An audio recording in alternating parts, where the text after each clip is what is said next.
2 tablespoons of coconut oil.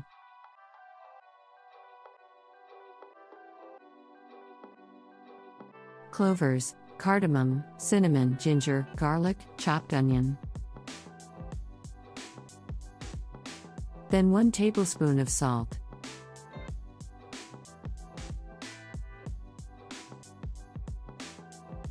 After that, stir well. Add some carrots and chickens.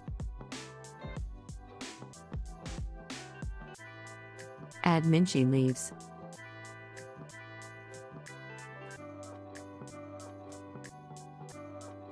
Next, add a cup of rice.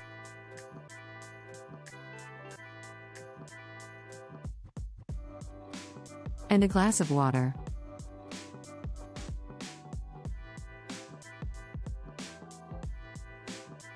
Again, stir well and close the lid of pan.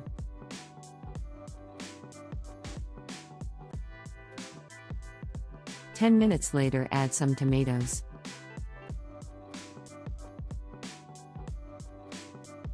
After 10 minutes later,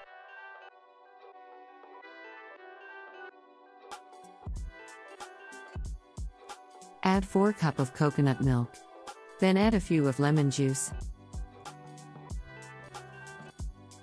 At last, add chicken curry powder and stir well. After 5 minutes done,